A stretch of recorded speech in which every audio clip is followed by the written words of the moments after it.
Live. Hey, everybody, come on in. Come on in. I see you out there. It's Sunday morning. I know you're not quite awake yet, but come in here and have a seat. If you're listening to us on Indie Volt Radio, hello, good morning, good afternoon, good evening, wherever you are in the world. We deeply appreciate you listening in. This is another edition of the Sunday Funnies. We already have a packed house, and we will have hopefully even more guests going in and out. We've got a lot of great stuff to talk about today. It's going to be a good time. So hang on. We're going to roll that opening, and then we will officially start the show. Here we go.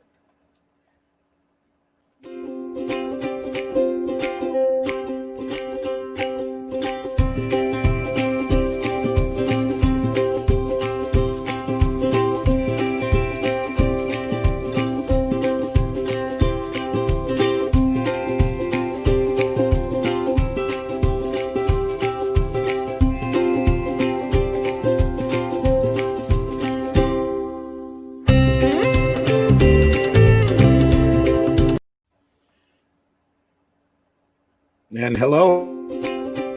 Nope, that's not the one. This is the one. Oh, that's the one. Hey, still getting used to StreamYard. What can I tell you? The joy of a live show. The joy of a live show. Hello and welcome everybody to the latest edition of Sunday Funnies. It is the 27th of September, 2020. And we're here to talk comics. We're here to put the fun in funny books and talk about the art and sequential art. So we hope everybody has a great time here. We already have a packed house, and we're going to have more guests coming in and out as we go along. I am your host, Randy Zimmerman, and I have been doing comics for many, many decades, mostly independent and alternative comics, though now I do comics more for commercial work and advertising and education. But I'm also part of the Indie Volt podcast. I also do the Zim Geek channel here on YouTube, where I teach cartooning instruction. We talk about other comics. So if you think about it, swing by the Zim Geek channel, ZIMMGEEK, and like and subscribe. I do put up videos occasionally. So it's been about a month since my last one, but another one is coming very shortly. And I am joined this morning with, you might as well be the co-host, Daphne Lage. Hey, Daphne, Hello, how are you? Good morning. Good morning. Hi, everyone. My name is Daphne Lage, and I am a cartoonist, illustrator, and comic book artist hailing out of New York. I am the artist of the funny animal fantasy comics Tall Tales and the upcoming Ego Raven, Heir of the First Unicorn, premiering on Kickstarter January 4th, 2021. Might as well talk about it now. There we go. Get a start on it. Yep. Yeah, exactly. You can check out my work and sign up for updates at Tall Tales, TAILS online.com, and my YouTube channel at Daphne Lage Art. Awesome. And now I'm going to bring in a few extra guests here.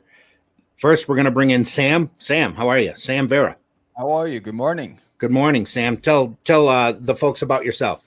Oh, well, I'm a comic creator. Recently, just last night, launched my first Kickstarter for Catch the Crazies. And I am also a podcaster with a show called Catch the Craze, which promotes independent creators in comic books. So tell us, any butterflies? I think I've gotten past the butterflies last night. How much other comic work have you done? For this issue? No, in general.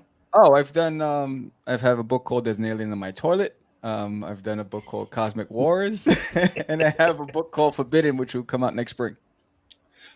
Awesome. That's good to hear. Obviously, we're going to have you back on to talk about the alien in your toilet. Just so you know. Yeah. His name is Duty, just to let you know. It goes on exactly the way you think it will. Yeah. Okay. It sounds like my kind of book, to tell you the truth. Okay. And now let's bring in Silverline. Roland Man, how are you? What's up? Good morning. Good morning. How are you? Real good. Introduce yourself to the audience. Sure, I'm Roland Mann. I am the chief wrangler at Silverline. I'm the writer of the currently kickstarting Cat and Mouse #3 and Trump's Book 1, which has nothing to do with current politics. I always have to say that just because the title, but I want to get eyeballs over there. Been working in comics for 30 years. 1989 was when the very first issue of Cat and Mouse was published. Most people know me because I spent time as an editor at Malibu Comics, where I edited a bunch of stuff, including about half the Ultraverse line. Cool. Yeah. And I teach at the university locally here. You teach sequential art? I teach comic book writing, actually. Comic book writing. Yeah. Awesome. So Okay. we talk about sequential art, but we don't do it. Okay. Also, we're going to add Barbara to the screen, hopefully. Here we go. Barbara, good morning. Hi. Hi. Introduce yourself. My name is Barbara Kaelberg. I have been an inker for a little over 30 years. I've worked for everybody under the sun. My longest run was with DC. Got something like 5,000 pages under my belt. Currently, I am working with Silverline, and I'm the CFO for them. I am inking the current Cat and Mouse Kickstarter. I'm also the creator, co-writer, inker, and colorist on my own book called Divinity. And I think that's a pretty much. Oh, I'm coloring too. I'm coloring Sirens. There you go. Now I've covered it all. Are you sure? I think so. Okay. Good. Welcome aboard. Thanks. And at least to this point, last but not least, Mr. Brent Larson. Brent, how are you? I'm all right. How are you doing? Thanks so much for joining us. Tell the audience about yourself. All right. My name is Brent Larson.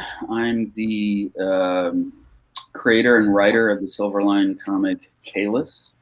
My comics career goes back many weeks. Before that, I spent a lot of time supporting the industry by purchasing many comics. I'm also, my day job is I'm a screenwriter. I work with a small production group called Brooklyn Film Group Productions.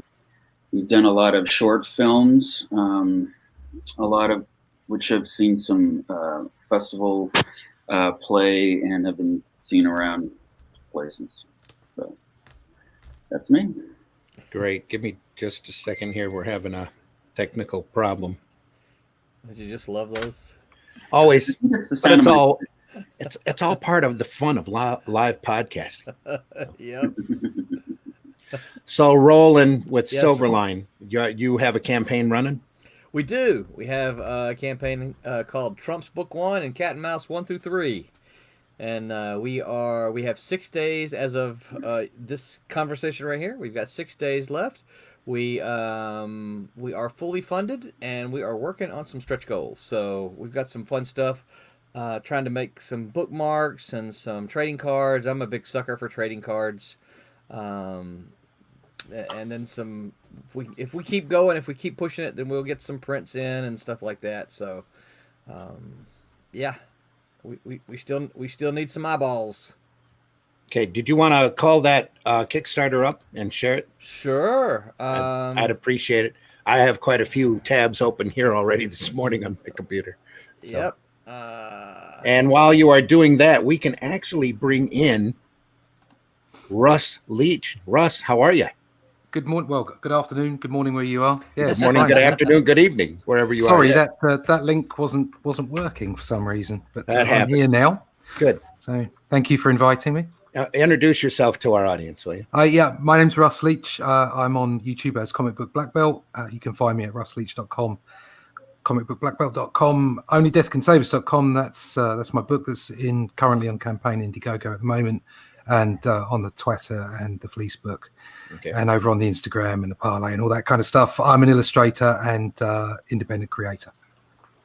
Great. And thanks a lot, Russ, for joining us. And I know that your time might be limited. If it gets to the point where you need to leave, let us know. We'll stop what we're doing and promote your campaign. Thank you. I'll listen to all these fabulous creators. Hello, everybody.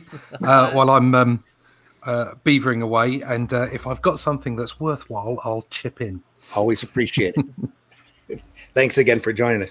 Go ahead, Roland. You were saying, oh yeah, we've got it right here. Yeah. Let me pull that up. All right. There we go. Yep. So there we are. I know I've watched enough Rob shows. We're not gonna play the video because you don't need to see it. Okay. But there's the the bookmarks we're trying to work towards for our first stretch goal. And Silverline kicks out 2 books at once on their campaigns, right? Yes, yeah. We started that about 3 campaigns back. We're just and the reason that, because people ask me this, why are you doing 2 at a time? Well, we're you know what, we're making so many comics that we don't really have any other option. And so so the other thing I have to add to this, and Randy, I know you know this, but the other thing I have to add is that these books are finished. Okay, this is I know you talked about you're wanting to make sure you do that with yours. This is what we've done for every one of ours, and it's working for us because we're saying, look, we put in the work. Now we need your help to bring it to you. And so we just started finishing so many books that we're like, okay, we got to kickstart more than one. Mm-hmm. One of our digital goals here, that's the original Cat and Mouse from 1989. There's some memories for anybody that's as old as we are. That's right. So what we're going to do, because it's not real easy to find these days, it's the only version of Cat and Mouse in the first volume that was ever printed in color. This company, obviously, they printed it in color, then they went out of business. And then that's when Malibu picked it up, and it ran for about 2 years in black and white with Aircel. We're going to scan this, as well as my handwritten script. Believe it or not, I used to write... Oh, you can't really see this now. Back in the old days. Back in the day, I wrote everything by hand. This is the typewriter. You used to write things by hand. Yeah. Wow. Yeah. So used to happen. Yep. So we're gonna scan those. There's our Kickstarter exclusive cover by Dean Zachary. Look at that. Barb Kalberg and Kevin Gallagly. Cat and Mouse is a story of a guy who gets a telephone call from his ex-fiance, and she says, hey, my kid's sister ran away. Would you go get her? Well, it's his ex-fiance, so he doesn't really want to do it. But he studied to be a police officer, so he says, yeah, let me see what I can do. So he goes to New Orleans, only to find out she's been caught up in a human trafficking ring. He has to figure out how to get her out of the human trafficking ring in order to get her home. And yes, Randy, there are ninjas involved.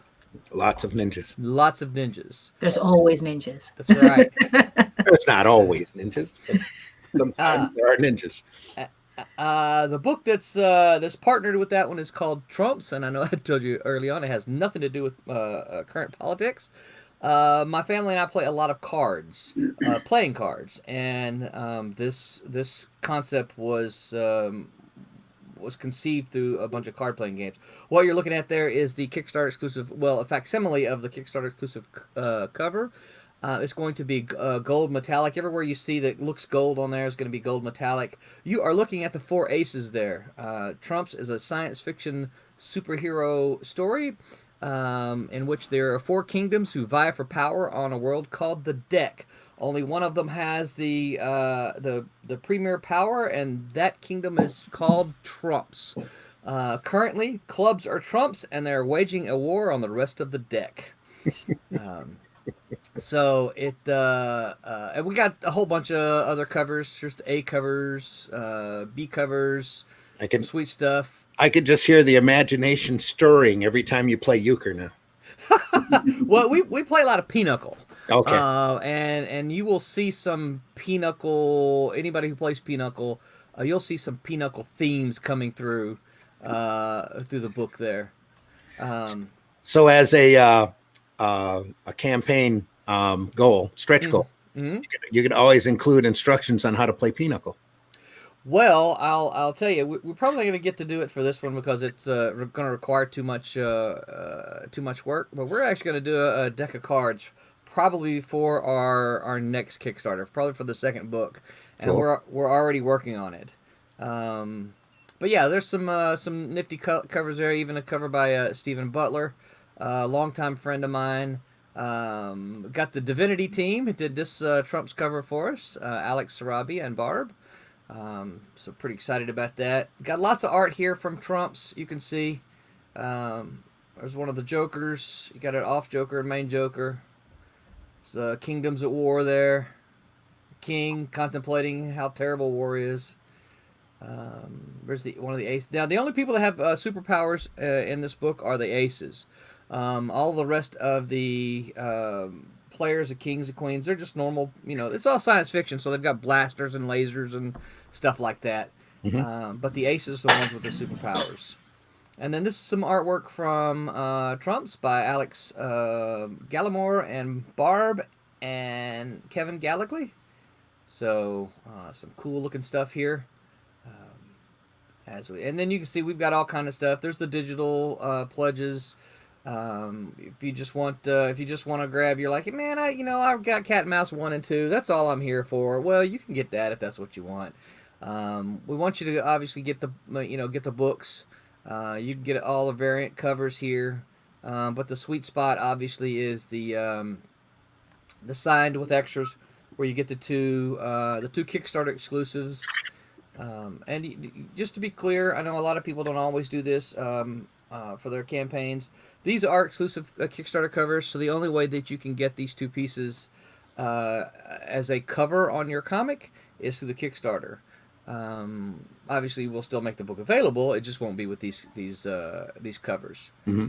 But we got a lot of art. That's the thing I'll say about this one. We've got so much original art. If you are a fan of original art, this is the Kickstarter for you, because you can get pencils, you can get inks, you can get sketches. I mean, you can. I can't remember if there's I don't think any of the covers are left. All the covers went pretty quickly. But you see, Barb here's got some inked Cat and Mouse pages. Tommy had some inked Trumps pages. There's penciled Trumps pages. There's penciled Cat and Mouse pages. I mean, if you're a fan of original art, this is the campaign for you. There's a double page spread in there too. Yeah, and the thing about it is, Randy, these things are they're priced. I mean, if you were to go to the convention and buy these, this is what they would cost you at the show. But not only do you get the original art here, you get both of the Kickstarter books, and you get all the extras, and you get the signatures, and so yeah. Awesome. These are priced for these are priced to go. Yeah, Got lots of lovely work there.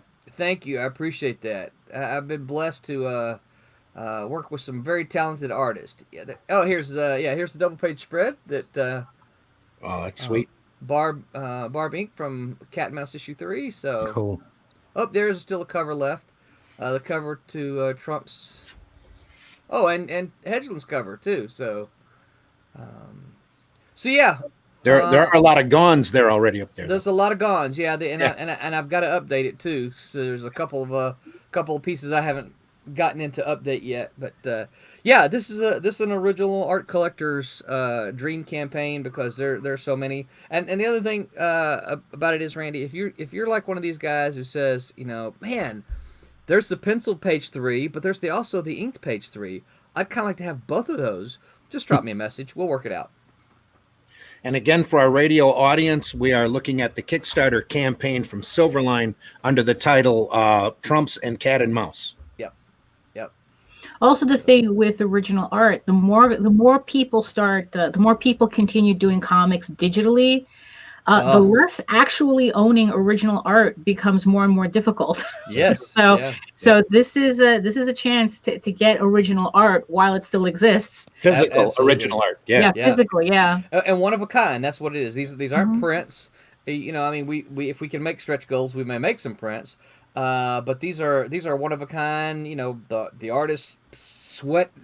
You might smell the artist sweat over the page.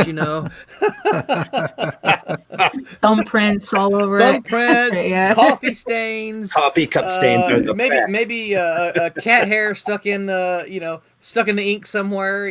Sure.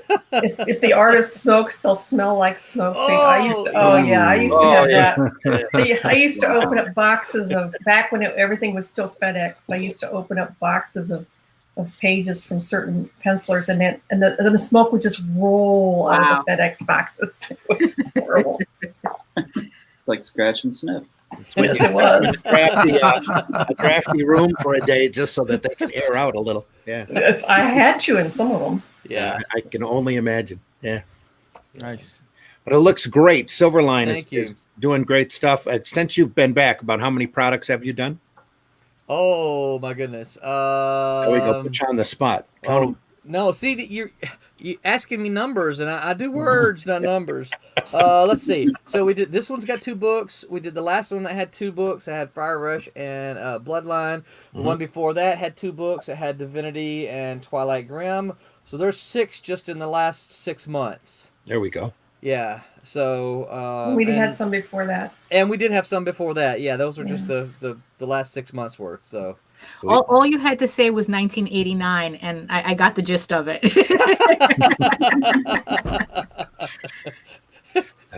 Yeah. So the other thing special about that 1989 cover, and part of the reason that it's special to me is I proposed to my wife in that book. Wow. Yep. She set the bar really high for me when we were dating. We dated for a long time, and I was going to propose to her in like 1987, but as we were nearing this, she's like, "Yeah, I don't want you just to take me to some restaurant and drop down on a knee." And I'm like, "What?"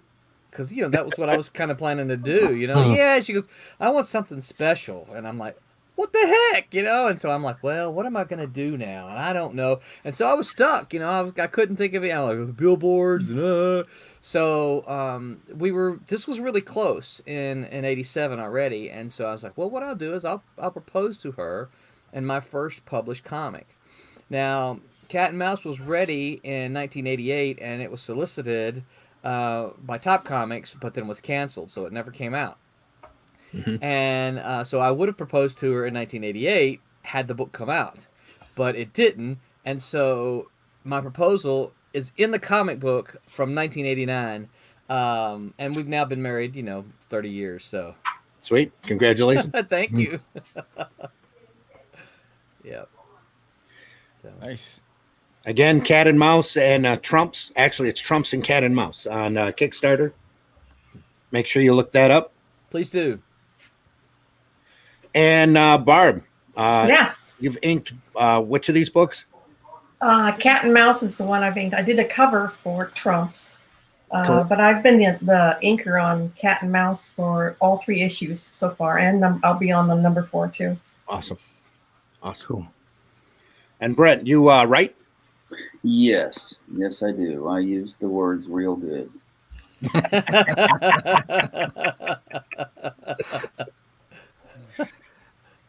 And you're writing what, Trumps or? No, actually, I was 2 of the Kickstarters before that weren't mentioned because they were outside of the last 6 months. But Yeah. I created and write a book called Kalis, which is a Silverline book. See if I can pull that up. Yeah, we are actually closing in on finishing the 4th issue, and we're going to be looking at doing 3 and 4 probably right at the end of the year if everything works out. Cool. My artists are Louis Chernowski and Leandro Huergo, 2 guys out of Argentina who are really amazing. Frankly, they elevate their work, which is awesome. But yeah, just it's my first book, and it's been great, and gotten some great feedback, and people seem to be enjoying it so far. If they're not telling me, which I also appreciate, I suppose. And all of Silverline's books are available outside of the Kickstarters on Indie Planet. Yep. That's right. Okay. Just indieplanet.com/Silverline. That was going to be my next question. Yep. Yeah. What is Brett? Can you tell us about Kalis? What is it about? It's the story of back in the 60s, the CIA sent up a special astronaut team to investigate an anomaly in space, and the team disappeared. And then in modern day, one of them returns. His name is Scott Anders. He's falling through space. Actually, it's the splash page on this book. Falling back to Earth, he lands in a giant crater, stands up, dusts himself off, and basically starts on his quest, which is to get back to space. And as the story unfolds, you find out that he's invulnerable. He can take a bullet with a smile. And so the gist of the story is, where has he been? Why did the CIA send up a team in the first place? And why does he want to go back so badly? And finally, who is it that's trying to keep him from going back? And so we just kind of got this government conspiracy, sci-fi, a little bit of superhero going on. But we get back to his backstory sometimes through flashbacks. And yeah, I was just kind of inspired by some of the reading I've been doing about the history of the CIA. I loved how Lost, the show from way back when we watched TV live. It was this really weird time. But how they incorporated flashbacks to tell a great story. And so, yeah, that's largely what it's like. So. Looks good. Looks awesome. It does. Yeah, it's really sharp. And I thought the words were okay, but everyone's like, the art. Oh, the art. I'm like, yeah, it's true. The art's great. Okay. The words are pretty too, Brent. Yeah. Pretty words. Yeah. So. And Roland, you run as editor over top of yes, the line, right? Yeah. Yeah. Yeah. So it's kind of interesting the way the way Kalis happened. Is Brent? We have a mutual friend, and I guess Brent was talking to him and tell him kind of what he wanted to do, or what he had an interest in. And he says, "Oh, I know a guy who used to work at Malibu and Marvel." And he goes, "Oh, really? I would like to meet this guy." And so Brent contacted me and said, "Hey, man, I like comics. Like to pick your brain. I'll buy you lunch." And of course, if you've worked in comics long enough, anytime somebody offers to buy you lunch, you're like, "Sure, okay, you're gonna buy me lunch, and you want to talk to me about this thing that I really love." Okay.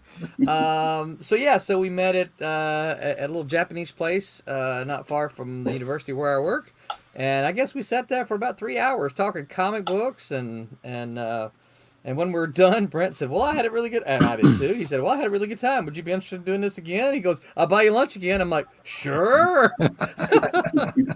And I guess after a couple times we met, he would start talking about, hey, he's got this thing he's working on, and so we talked about it, and he had it at one point in time. It was like a 100 issue epic, and I exaggerate a little bit, but everybody has their epic. Yeah, exactly. It was this huge thing, and I'm like, yeah, I feel you, I hear you, but man, that's gonna be tough to do, and so we talked through a lot of the story stuff, and he got to the point. He's like, okay, well, how do we find artists? And so he went out. That's when he found his art team, and this thing began to come together. And between all that, all right, so that started happening, and then towards the end of it, because when we first started meeting, I really hadn't relaunched Silverline at that point in time, right? And then towards when he started getting in art is about the time that I relaunched Silverline. And I'm looking at this and I'm like, this is a good looking book. I know the story. I've talked him through, he's told me the whole story, and we've been through the whole thing. So you've already become his editor. Well, and I asked him and I said, "So what are you going to do with this?" He goes, "I don't know, probably put it in the drawer." I'm like, "No, dude, you can't do that." I'm like, why don't you consider letting Silverline be the publisher? And I guess he went home and said that sounds cool. He went home, and I got a message back from him, and he said, "Yeah, let's do this." That's how Kalis came to be a Silverline book. Cool. Yeah. And how many issues are out so far? 2. 2 issues out. And it's going to just keep running, right? It's an ongoing series, or do you? Actually, I do have. It's funny, Roland. I actually had planned. I was like, let's see how this goes. I could tell stories in this world for like up 60, 70 issues. And then one day I actually sat down and did the math. And if I really did that, I would be well into my 70s by the time I was done. And I'm like, who knows? We could be owned by China by then. So maybe let's think of a plan B. So I've currently got it planned out to about issue 15 and 16. But we'll say this, I definitely have an ending to the book. This is not something that's going to go on forever. It's going to end. Frankly, very happy to end it. Not because I don't like the work, but because stories that don't have endings are one of my little pet peeve situations. So I hear you. Yeah. That's No, Gail. It's everybody. That's available on Indie Planet. No, what I find interesting about all these books is that they have all of them seem to have a very nostalgic style to a very nostalgic aesthetic to them. Like they really do remind me of the books that I used to pick up at, like in the 80s and in the early 90s before Image kind of changed the aesthetic. So, and I'm not saying that's a bad thing. I'm saying that's like, that's speaking my language there, kiddo. Yeah. We call that the circle template era. Yeah. So we also call that comics that have stories to them. Yay. Gotcha. Anyway, It got cloudy. Let's go shade. That's one of the things that I wanted when I launched Divinity was I wanted the cleaner, old-fashioned style from way back. Not only is it easier to ink, but and faster. But I just like a clean look, and it's pretty, it's classic, it's just a beautiful lines. I like it. Yeah, and we believe that comics are supposed to be fun. Yeah.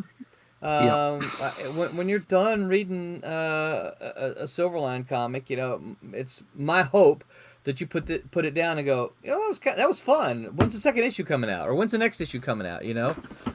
Or if you're, if it happens to be the last issue, then you go, that was fun. What else does Silverline have that I can read? Right. Yeah. It's part of the reason why we read comics. Yep. Exactly. Instead of just looking at it, and then you're done in 3 minutes, and you're like, well, that was $8. Oh man, nothing upsets me more than decompressed in parentheses storytelling. Listen, I read I back a lot of Kickstarters because I like to. I read one the other day. I got the first 2 issues and sat down. I think I read that first issue in like 5 minutes, and I'm like, what the heck? And it was like it was a Kickstarter book, so you're going to give a little bit more for it. So it was like $10, and I'm like, what? There's nothing happened in this thing, and it's like I'm not going to give anything away because I don't want to throw any shade towards the creator at all. They're a fine person and all that kind of stuff. But I read it, and I'm like, no, you should have done this 22 pages in like 8. Wow, yeah. Yeah. So. Reading too many mainstream books. Oops, did I say that out loud? Sorry.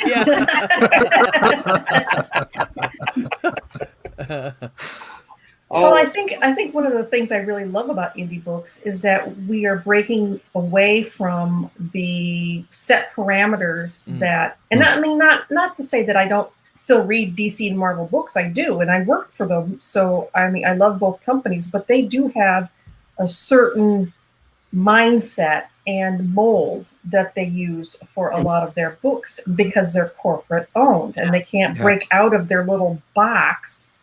And indie comics, they're pretty much unlimited as to what the stories it can tell and the places they can go. Definitely. They're not worried about losing their advertising or their backing or offending anyone, or they can just tell the story. They're free, yeah, definitely. Well, not free, but free. Not free. Pay for it. But no, you're absolutely right, because we've discussed this before about passion in the industry, and I believe that there are passionate creators in mainstream.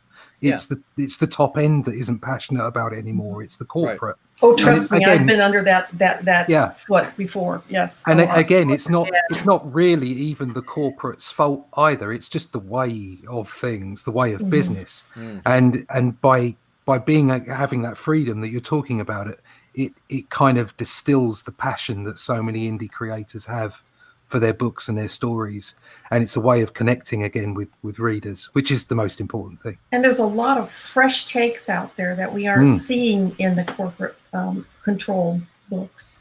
It's all part of the fun of the independent comics. Yes. Like you said, there's such a wide open variety. So one thing that drives me crazy, though, and something I was thinking about doing a video on here shortly, is for so long, too long, the last 30 or so years, we've been stuck in the same format and the same size, so it fits the same bag and goes into the same board and can be slabbed the same way, when there's so many other really cool, fantastic formats out there that people should be playing with. And now that we're doing alternative comics, we're really only restricted by your printer's availability.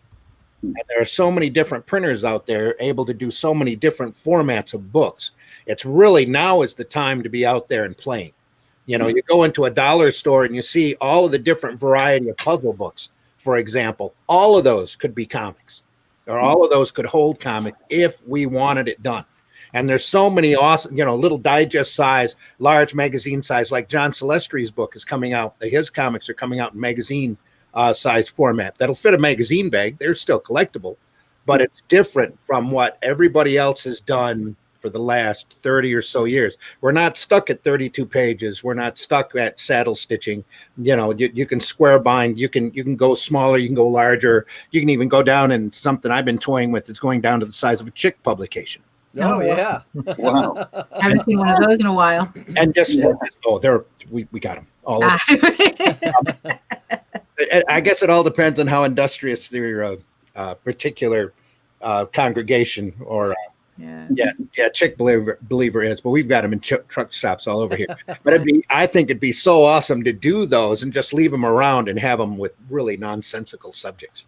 And we've been very fortunate to work with a printer that is just fantastic. We work with Kablam. Mm-hmm. And they are very accommodating. If they can possibly do it, they'll do it. Yeah. So I can't say enough good things about them. Yeah. You can never say enough good things about an available printer. Yes. You know, who's willing to listen and work with you and show you different formats, different papers. Yeah. Well, and they make comics. One of the co-owners actually is one of our inkers. So yeah. There you go. Yeah. Actually, I don't know if you can see this very well, but this is just a sheet. But this is the gold metallic cover for Trump's, and I got this because after work he drove, because Kablam's located in Orlando here, but he drove halfway between me and him, and we met, and he gave me this just so I could see what it looked like. He goes, I think you're gonna need to see what it looks like before you do it, and so I'm like, oh, this looks so good. Tommy Floramonte also works for Silverline and Kablam, so we have an in. Yeah. I was just going to say that. Sounds like you have an in. We do, absolutely. From the chat, Joe D. McPhee says, morning, all is go for Thursday. We're going to have Joe on our Breakfast Buzz program on Thursday. Looking forward to that. Virtue Comics says, hiya. Joe says, Daphne got a different backdrop. Yes, she does. Yes. I'm in the basement now. and she has left her birds upstairs, unfortunately. Yes, exactly. So if you do hear a smoke detector going off, it's really a smoke detector. That is probably your smoke detector. Yes. So you know. Joe says, wow, 2 people short to play comic creator squares. That's coming. That's coming. We will do that. We'll do that on a show one of these times real soon. Says, I was thinking bridge, or my favorite width for the cards. For sure. Trump. Yeah. Joe says, congrats. Sean says, congrats. Virtue Comics says, nice art. Thank you. And Joe also adds, Kablam is a great printer service. Absolutely, yeah. There's a couple of really, really good ones out there. But as we on Indie Volt always say, get to know your printer. Yeah. Get to know your printer real well. Don't be afraid to explore. Don't be afraid to ask them what they can and cannot do. Yeah. Spend a day, even or an afternoon. Take the guy to lunch, like the guy Brett did for Roland. Yep. Don't be afraid to take your printer rep out to lunch and see what can happen. They're always, if you go and visit them personally, I'm sure they'll always have samples as well that you can hold in your hand, take a look and see what things look like and get the feel of it. We're just recently changed printers, and the printer that we're using now, like he'll even do like samples based on our files. So we'll get to see samples of our exact books. And he has like beautiful like hollow covers and silver covers and all the fancy stuff. So, you know, it's nice to have someone that's like, oh, well, you have to make 20 copies in order to get anything. But he goes, Yeah. no, give us some files and, we'll print out one or two and Yeah. just so you can see what it is. So he's very accommodating. And this is the beauty of digital printing. Yeah. I will say we did not have this luxury in the late 90s when I first started making books. I was just going to go there, really. Sure.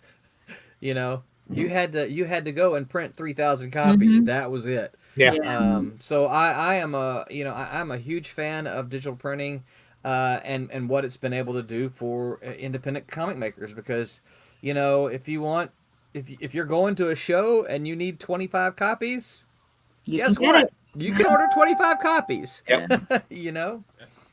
And also something I found with large web press guys who are working on newsprint, there's a lot of really nice grades of newsprint out there anymore that you can get great books printed on, but you have to do it in volume. Yeah. 2 or 3, 5,000. I've got some clients that I do, 10,000 copies of a book for them just to give away. So the lower the unit cost, the better for them. They're not having to put out so much overhead to give away what they want to get across to their clients. Right. But the really cool thing about a lot of the web guys, the one that I go to, is he apologizes if he doesn't have it in 3 to 5 days. Wow. Yeah, that's That's and I'm like, nice. are you kidding me? It says I'm from the 80s and 90s. We were happy to get a book in 2 weeks. Yeah. You don't have to apologize to me. And I used to do a comic paper I don't have readily handy here for about 10 years that had comics and articles in it that we gave away around here in the local county. And that guy used to apologize to me if he couldn't turn it around overnight. And I'm like, really, you don't have to do that. You don't have to apologize. If you're stuck for another day, I can handle a day, I used to get those excuses where we had to wait a month to get a book turned around. Yeah. exactly. And it was so backlogged. Yeah. Hey, Randy, I want to circle back around to something Russ said a little bit earlier.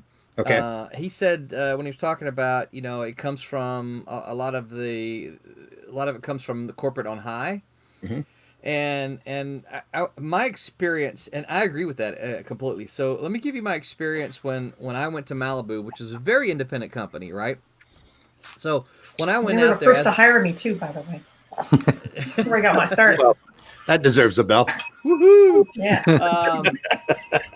So when I went out there, the attitude Malibu had, obviously, it was an independent company. They were, agile, that could move real quick.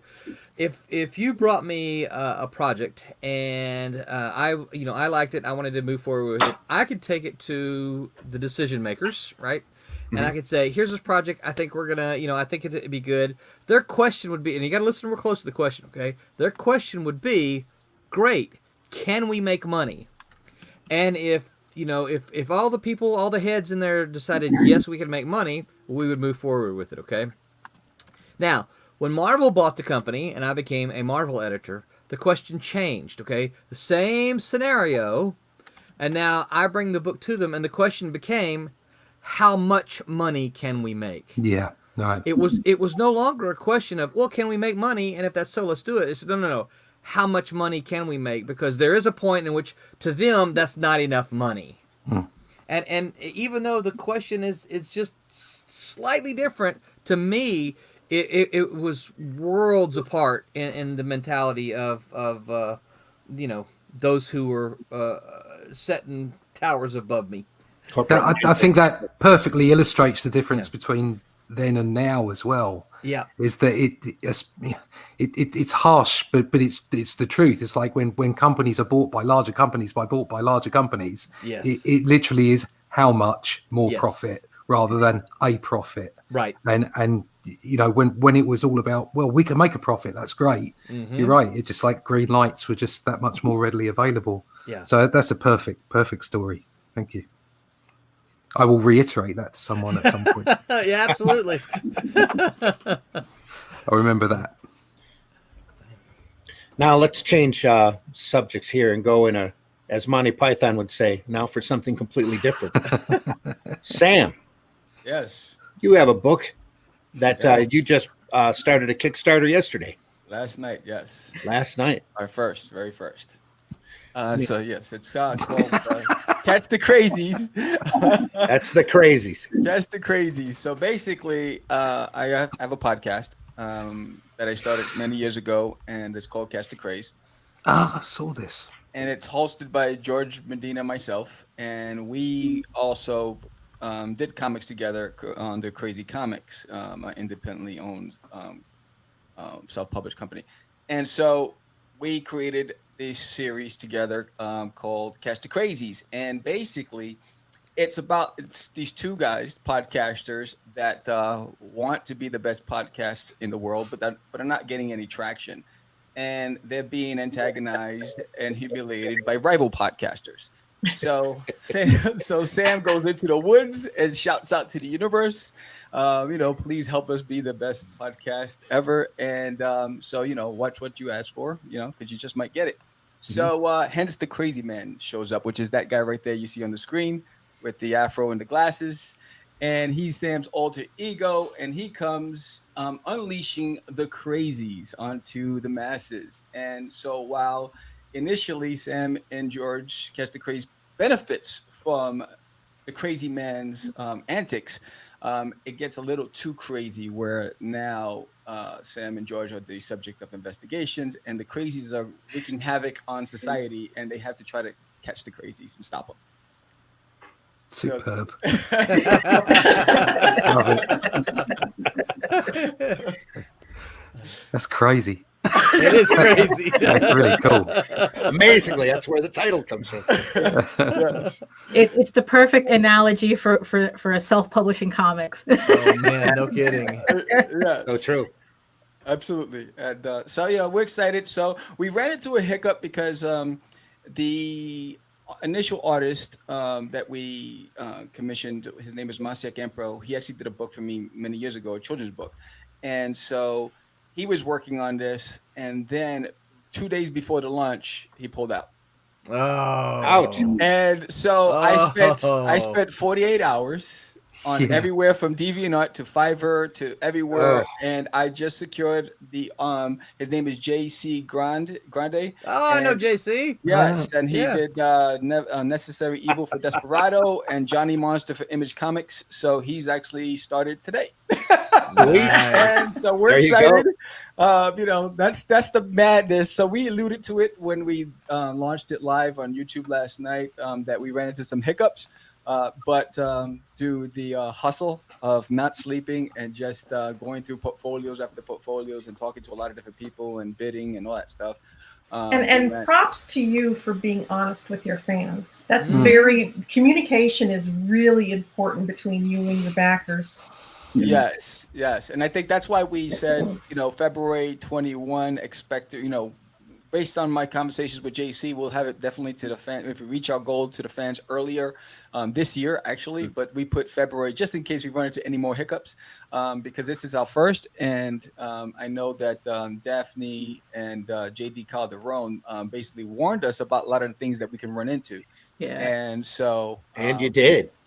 Yeah, we started out that way. So, it's supposed to be all gravy from here, but you don't know, so things get crazy. So, but. I just backed. Huh? I just backed it. Thank you. Here we go. So the crazies come from an alternate world, and they're led by the little green guy, the smallest guy. He's crazy. He's actually the that's him right there. He's actually the mastermind of the crew, and they're a bunch of really bad guys. So he's master manipulator, and his muscle is super crazy, the one with the microphone, and super crazy loves to clobber people with that mic across the head. So then you have, that's him right there, and then you have Psycho Crazy, who's just lunatic. He's insane. The only one who can communicate with him is Crazy, and he likes to wreak havoc as well. They all like to destroy things, and right there you have Hyper Crazy, and she has a lot of energy and she's extremely paranoid. So everybody's out to get her, so she has to clobber them, and it's fun creating this story. There is extreme crazy, and if you think about, like, if you take Harley Quinn and you take a 3-year-old and and you put them together, you get What's the difference? You have this one right here, and so she's definitely across the board just wacko, and then you have Ultra Crazy, which is George's favorite guy. He's a man, an entity of few words, but he's definitely someone you don't want to turn your back on because he will get you. That's him right there. Yeah. And so that's the crazies, and then you have the crazy man, which he is definitely straight out of the 70s, disco platform shoes. And if you ever watched Catch the Crazy podcast, there's a skit with Sam the Crazy Man, and in fact you'll see it on the opening trailer to this Kickstarter, where I created that alter ego as part of skits promoting the show. And he actually ended up in the book and became like the main character for this book. So it's pretty fun. Cool. Ooh, flashbacks to the 70s. Yeah. I remember those days. I was actually in discos. and disco is still bad today. Yeah, it is. I'm ashamed to say I danced to it in college. Is this all ages? It's all ages. Yes, Yeah. it is. There is no adult language. Brilliant. Yes, it's This fun. has got a Saturday morning cartoon written all over it. It's crazy. Yep. Thank you. It's the, I guess, like the chaos energy of children, type, all condensed in these entities. Yeah. Yes. Yep. And again, for our radio listeners, that's a Kickstarter under Catch the Crazies, issue number 1. Take a look at that. It's a lot of fun. Yeah, Crazies with 2 E's. Yep, Crazies with 2 E's. Yes. How crazy? Crazees. Yes. So we're excited. Yeah. Looks great. It should be. Looks like a lot of fun. Yeah. So And the work's just starting. yeah, We're just started. Yes. Oh yeah, it's starting. It's due out in February. 29 days. Oh my goodness. It's going to be the longest 29 days you're ever going to experience. Yeah. It felt like last night, overnight was like 29 days. Just Oh yeah. So I'm sure you've had all kind of people tell you this or that, but there is going to be a period in the middle. And when I told you it was okay to cry, right? Yeah. There's a period in the middle of your campaign that you're going to think nobody cares and nobody loves you and nobody's paying any attention and nobody knows that it's there because you haven't gotten a pledge in 2 days, not a single pledge, right? And you will cry. Just remember, it's okay because it will you have lots of action in the beginning and then lots of action in the end. I can't explain the reasons why. I don't know that, right? Yeah, there's always a flat period. I know that in the 7 that we've done before this, that's always been the case. yes. Oh, believe me. And it always seems like no matter how you try to shorten, like, because you can do like 2-week campaigns or what, the pattern always is there. Yeah. You could have a 4-day campaign and those 2 days. Yeah. When we first started doing this, I mean, we started a couple of years ago when we relaunched Silverline and had a very successful cat and mouse Kickstarter at the beginning. But then we got to the point where we were turning out a lot of these every 2 months, and that's why we have to do them 2 at a time, because otherwise we'd be doing a Kickstarter every single month and people would be going, oh my god, it's Silverline again. Right. But we started doing them 30-day campaigns, but then it was 30 days on, 30 days off, 30 days on, 30 days, and it was just exhausting. Yeah. And we just couldn't maintain that kind of momentum. So now we're down to 18-day campaigns, just so everybody has a chance to catch their breath before the next one. Yeah. Yeah, I mean the good thing about it is that George and I are balancing our time. Like I'll hit up the mornings, he'll hit up the evenings, and we're just constantly just communicating and working on. But we studied a lot of the Kickstarters out there, and we spent. There were 4 segments that George did with JD Calderon talking about launching a Kickstarter and the phases. So that was very helpful for us. So being the first, the worst thing I could do to myself is stare at that dang screen. Yes. Like I did last night. You'll be Gave me a refreshing migraine. every 3 minutes. Yes. So there's our promo for it. And the first 24 hours, you're just sitting there and hanging on the screen constantly. Yes. But let me tell you something. So don't ever go watch a Brian Pulido launch his. Yeah. Because you'll cry even harder. Really? Oh, my goodness. I cried watching Keanu Reeves. Oh my God! Yeah. I was like, he only asked for 50. He got 1.4 million. Yeah. Whatever. I was like, oh my goodness. And you ever watch it when those numbers just go tick tick tick tick tick tick tick tick tick tick tick? That's what I've seen the Brian Pulido launches. Like as soon as he launches, you go to his page and literally the money numbers are just tick tick tick tick tick tick tick tick tick, and they just don't stop, and you're just like, holy crap! Right? Just tick tick tick tick tick tick tick tick tick tick, and you're like, man. Yeah. Yes, So yes. I looked at that yesterday. Yeah, But you got to remember that Brian has been doing this for a very long time. Oh, He's had a chance, and he's had a chance to build a huge base, and that's what your goal is. Like down the road is to build that kind of base, and then you'll see your numbers. Yeah. It's not only that he's got a base, but he knows how to market to it, and he builds that up to let folks know that the campaign's coming, so that when he turns it on, boom, he gets a big wash all at once. And he delivers. He delivers. Yeah. Interesting story about Brian Pulido is that when I first started in comics and we did our first show at the Big Apple Comic Con, he came up to us and spent time with us talking about navigating through the industry, and he didn't have to, and he spent quite a bit of time with us, and that stood out with me, how selfless he was, and generous. It's always good to pay it forward. Yeah. Yep. And Brian definitely has it down to a science, I think, especially when it comes to crowdfunding. Everybody can learn by studying what he's done. Absolutely. And his failures. And his failures. Exactly. Yeah. Try to avoid survivorship bias. Because there's this I do the same type of research for YouTube, and there was this guy that I follow, Nick Nimmin, and he talks about, it's like, always remember that you can study the successful people, but not necessarily do what the successful people do, because they're at a level where they can pretty much do anything and their audience will support them. Right. So you still have to keep in mind about what you need to do specifically as a small YouTuber to build that audience to the point where you can do whatever you want and your audience will still be there for you. Yeah. I mean, Brian's had all successful Kickstarters, but not all of them have made him a lot of money.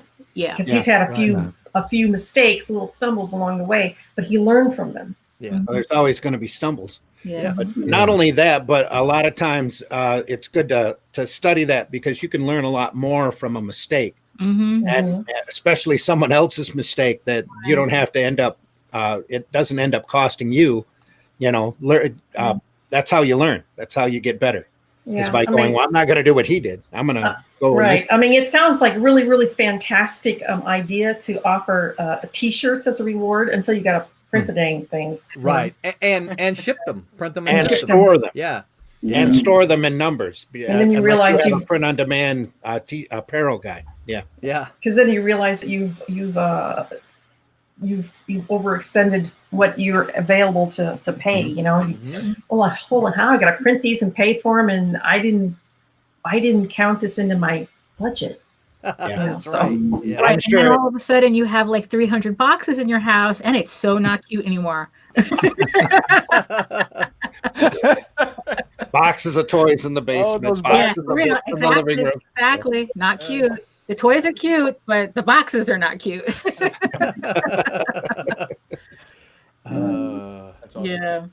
Yeah. But that's the funny thing. It's like, so it's like we were talking to Sam and we were trying to give him as much information as possible to avoid pitfalls. It's like, it's like learn from our mistakes so you don't have to make them. And then in the end, he still ended up with an issue, so there's no guarantee for anything. No, there's not. That's it, exactly. Yep. You're always going to have those last minute hiccups. Yeah. It's just how you deal with them that makes you a professional. Yeah, exactly. Yeah, I was like, I'm not going to sleep until I secure this artist. You're going to have to post some of that art on your campaign as fast as you can. Yes. Yeah. And then I set out to your update.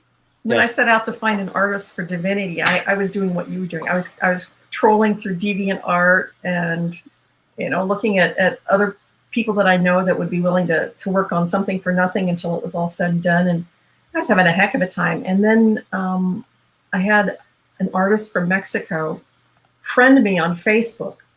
And then he messaged me and says, I'm a huge fan of yours. It's one of my greatest dreams to work with you someday. I'm like, So I went over to his page and I'm like, oh my God, he's great. So I messaged him back and I said, how about right now? Sure. And that's how I landed my penciler, Alex Sarabia for Divinity. It just fell into my lap.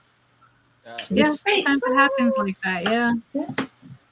Yeah, I think that's I used Fiverr as well, and I just posted what I was looking for, and I had like 35 artists just from there pitched, and that was awesome. But I found him on DeviantArt, and so there was a lull because I didn't get a response for like 24 hours, and I was like, all right. So then I had a backup, and so it was between him and the backup, and but I really wanted to go with him, and so I kept the backup until then he responded, and then we were talking yesterday. We locked it in 8 p.m. and it starts today. So awesome. I'm excited. So I stopped sweating. So yeah, it was a stressful night last night. You wouldn't have known me on the live show, Daphne, but I really, because that's to find out you just lost your artist.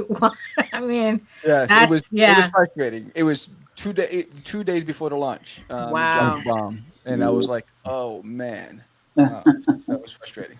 Man. For our radio audience, you are listening to the Sunday Funnies. Thank you. Come on aboard. Good morning, good evening, good afternoon, wherever you are.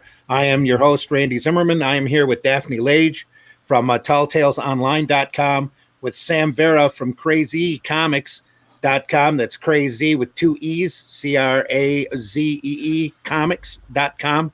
I'm here with Brett Larson, Barbara Kaleberg, and Roland Mann from Silverline Comics, and also Russ Leach from who is Comic Book Black Belt. And Russ, let's talk about Only Death Can Save Us. Yeah, I'm in my last week of my first 30 days, but my last week of that first 30, and things are getting there. It's just as the extremely talented and experienced people were saying. Yeah, it can make you cry. It can make you cry, but it's getting there. It is slow, but it is getting there. So I'm hoping for a crescendo this week. I've had a lot of activity in the last 24 hours. So you have only 5 days left on your campaign, so people better get on the ball. 5 days, yeah, get in there. It's I'd really like to add stretch goals if possible. I signed up for an Indiegogo account just to back this campaign. Thank you. So do it. There you go. Oh, that's why I can't find it. It's on Indiegogo. I was on Kickstarter looking for it. I know. I was like, what? I can't find it. I went for Indiegogo. Go ahead. I went for Indiegogo. I'm completely new to this, so I've gone and backed books on both platforms. But I found that the UI it worked for me, and also there was this. Because I don't have it's because I'm new to it. I'm not set up to sell books and what have you. They do an in demand at the end. Mm-hmm, so it felt like a really good idea to use that. But I'd like to come to Kickstarter at some point. There's people use different platforms, so you're going to be in front of eyes from different people, different crowds. Oh, absolutely. Yep, exactly. So something I'd definitely consider moving forward. But I'm just bearing up under the strain of the first one I've ever done at the moment. Deep breaths. Now, is yours also general audiences? Sorry? Is your book general audience? Oh, it's all ages. Excellent. Yeah, it's all ages. So I know it's Only Death Can Save Us, and that's quite frightening. But no, the idea behind it, my concepts were it was very much Bronze Age inspired. I love the Bronze Age. Not only from the art side of things, but also from the stories, things like Cosmic Cube from Stalin and Asgard, the Pantheon of Asgard, and all that kind of stuff. So there's lots of deep cultural crossovers, but at the same time, it's cheesy action. So I like to say romance, not sex, action, not violence. A hero's journey, not ideology. It's just good fun. So That's the aim, anyway. That's the aim, and also that you could put the book down, and if kids picked it up, yeah, they'd like it as well. Yeah, it's a prime example of crisp and clean artwork too. Yeah, it really is. Just amazing stuff. Once again, that's Only Death Can Save Us over on Indiegogo with Russ Leach. This is the kind of campaign that once you find out about it, once you look at it and see what the artwork looks like and read what the story is about, you're going to buy in. I just backed. Oh, thank you. I'm number 95. Woohoo! Wow. Everything on this is amazing. If I'll just share what I've just drawn. This today, is the scene. This page right here is what sold me on the book. This next 2 pages when Death is literally like going, wait, what? And I'm like, sold. There is an examination of trying to find his humanity, if you like, and his connection with his friend Chrissy, who becomes his friend, and their journey through it. But I've got I've also got a YouTube channel that I put up screen captures. I've got a playlist on there where you can That's pretty. where you can follow my story progress, thumbnails, concepts, all kinds of stuff. So, and that's at Comic Book Black Belt. That's Comic Book Black Belt on YouTube. Yeah, YouTube. Yep. That's a gorgeous page. Mm-hmm. I've got some guest art on there for the posters. My stretch goals are a 4 postcard set, but I've just put the first one up at the moment because I don't want to look like I'm sort of like jumping straight in and saying I reckon I'm going to make 20k or whatever. I didn't want that to come across like that at all. But I have ideas for stretch goals, and if when I reach the target, hopefully, then I'll lay out the extra stretch goals. I just backed. I'm 96. Oh, thank you. Sweet. Oh. Yeah. So I've just shared a page with you there. Oh, there's some stuff I did for Draw the Marvel Way in Europe, so you can see the kind of style I'm kind of hitting. Mm-hmm. And I'm working with 2 other guys from the industry. Tim Quinn used to edit for Marvel, and Rick Hoskin, who's quite a prolific writer, is doing the dialogue for me. So I've written the script, and he's kind of going over the top and working on the dialogue with me. Mm-hmm. So hopefully it will be, I'm aiming for as professional a book as possible, for as slick a product as I possibly can. I think you definitely hit that mark. Yeah. And you can, if you want to take a quick look at the black and white here, I've just got a page I've finished. Should I swing it over to you? Yeah. I've just shared a page. Right, I see it. Hang on a second. Got it. There it is. So. Nice. Oh wow! Very nice. Look at that. So there's that's what's going on that. Nice inks there. That brings back some great old reminiscences of some of the classic Marvel and DC stuff. Man. That's what I'm aiming for. I want that dynamics. Just fun. Crazy. Yeah. So. Shame Marvel and DC aren't doing that anymore. Oh, did I say that out loud? I didn't mean to say that out loud. I'm sorry. That you know what? It doesn't too. matter. The rest of us are doing this. Yeah, so exactly. You're right. That's what counts. We're all doing it. Yeah. Uh-huh. Yep. So there's something for everybody out there in indie. There's something for all of us. So. Mm-hmm. I tell you, it's a great time to be making independent comics, I think. Yeah. It sure is. It sure is. Yeah. Oh, there we go. So thanks so much for sharing that, Russ. No again, problem that's at all. Thank you for over on for Indiegogo. Oh, Russ, love having you on. This is a project that I have bought in happily. Can't wait to read it. Only Death Can Save Us, a Bronze Age inspired cosmic fantasy romp. That's the English word for you. Mm-hmm. It's the first. Hopefully, it's the first of 4 books. So there's an arc to it. There is a beginning and an end and a whole story, but there is the opportunity for us to move on and do other things with the characters. But there's definitely a rounded story to the first 4 books. Awesome. Cool. All right. Awesome. Here I am just trying to catch up. Thank you, Joe D says, beautiful. Thank you. Joe Thank McPhee says, Joe says, I'm here now. No new backers in 2 days. He's there now. Joe Yeah. has a book called Amazonia out there. I believe it's on Kickstarter. Sorry, Joe, if I got that wrong. Let me know in the chat. In fact, Joe, why don't you put a link to Amazonia in the chat just so folks can look at it? So I just keep posting about it or boost and talk about other projects just to keep mind of it.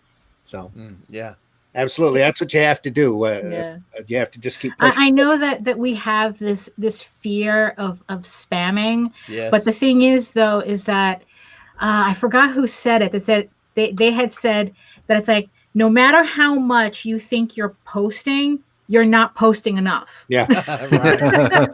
You know, you're not Marvel, you're not DC, you're not Amazon, so you cannot not advertise enough. Yeah.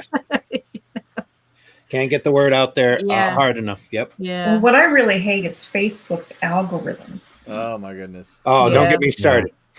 Oh, because I know I'm posting a lot, and I'm probably only hitting 10% of my base, my friends lists, you know, and that just ticks me off to no end. Yeah, there was a discussion about this because it seems like Twitter's been doing the same thing. If your first post has a link in it, the algorithm treats it like an ad and throttles it because, of course, they want you to buy advertising. So what people have been doing is that they'll post, like, I don't know, like their image or like their main information in the first post, and then as a reply, they'll put the link.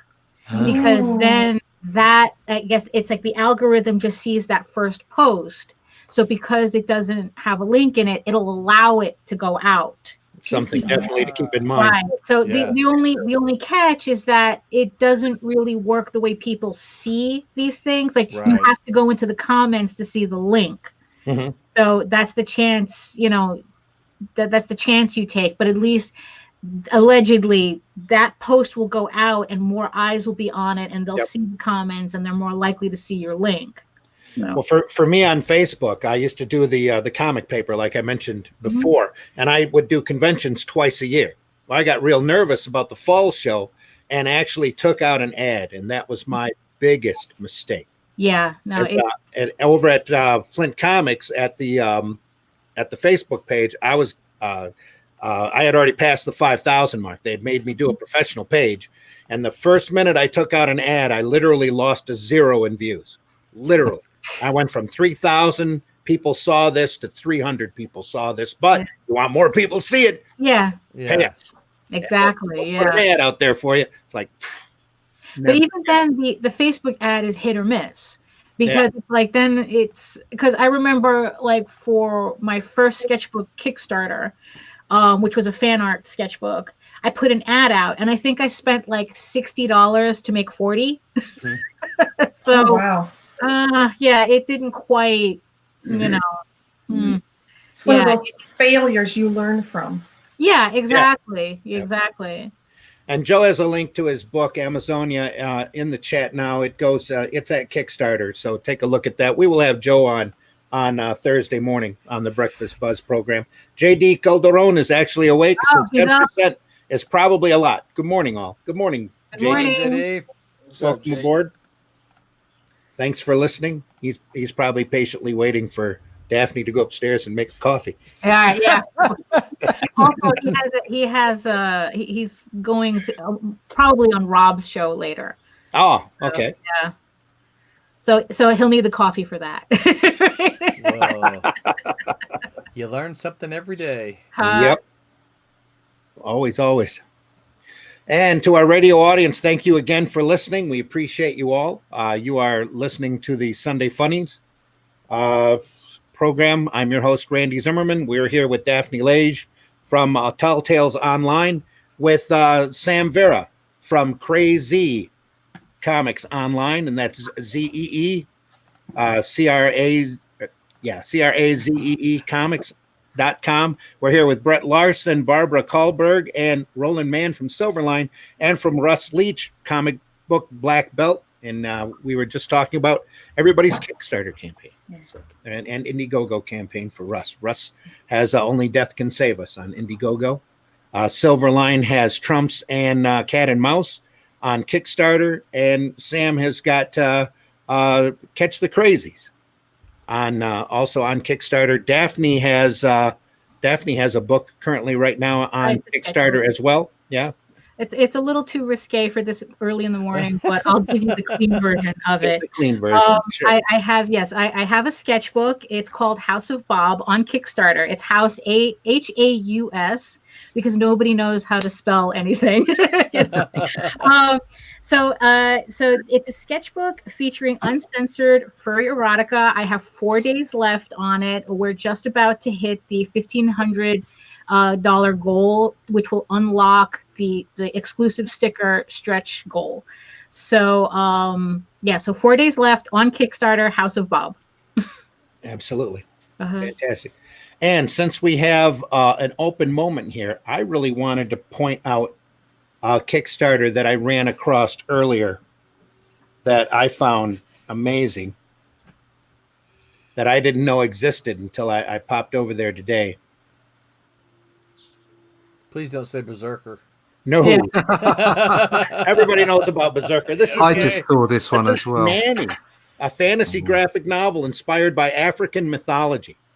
Oh, I looked through this earlier. They are 45,000. They're on their second volume. They have over 1,000 backers, which is amazing. Only 4 days left to go on their campaign, but this book looks pretty and it's fascinating. The video for it is incredible. And I love books like this that bring in mythology and other cultures into sequential art and introduces them to new audiences, hopefully a worldwide audience. He must have gotten a great response from his first book. It really looks professional, very polished. It's about a couple of Earth girls that get kidnapped into a fantasy world that is very influenced by African mythology. He has all sorts of different levels of and stretch goals available. It's just a fascinating campaign. I really liked it when I first saw it. I went, "What is this?" It's very cool. You know, and you start looking at it. And if you get a chance, watch that video. I'm not going to play it, but I would love to have them on sometime soon to talk about it. It looks fun and fanciful and just absolutely incredible. I can see that becoming an animated feature very easily. Look at that. Just amazing work. Crazy creatures. It's great. Just a very also looks a little anime layout. The layout of the way they did their Kickstarter page is really like interesting. And I mean, it's like, it just goes to show you, it's like with a Kickstarter, you can't just throw images up. Yeah. It's like it really does when you show people that you care about how your Kickstarter page visually looks. You know, it gives an impression that it's like, well, if they care about this, then you can tell that they put even more care into the book. Yeah. And that's Nanny, N-A-N-I. So if you get a chance to look at that campaign, definitely do. They're way past their goal, I believe. They had a 12,000 goal. They're at 45,000. But the product looks so incredible. I just wanted to bring it to everybody's attention today. Excellent stuff. That's Just fantastic looking. And like I said, I just stumbled across it. It just popped up on recommended. So what is this?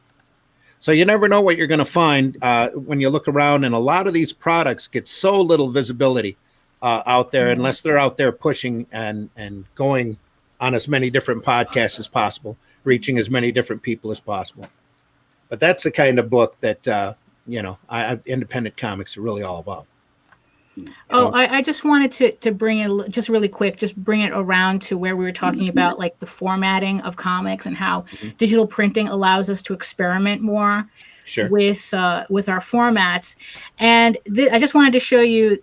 So, like I said, with our new printer, like this was something that we could have never have done back in the day without ordering like 3,000 books. And this printer was gracious enough to give us like just a couple of copies printed on our own material of our own files, so that we can see what it looks like. And this is the Oswald Chronicles, which is on Indiegogo right now because JD is always running a campaign. So this is the hollow foil of, I don't know if you can kind of. Bounces off the light pretty well. Yeah. This is the that's hollow nice. foil of the Oswald Chronicles. Sweet. Yeah, I mean, it's like a mirror. It's, Mhm. you know, Wow. like we would have never been able to have done this. And Right. and thanks to digital printing and small runs, it's like now we can actually experiment with different formats and different types of paper that wasn't accessible to us in the past. Yep. Yeah. So I just thought everyone would like to see that because Yeah, I'm a cool. shiny. I'm very attracted to shiny things. So, Most of us are. Yeah. I know Varian, who runs the Indie Yeah. Volt channel.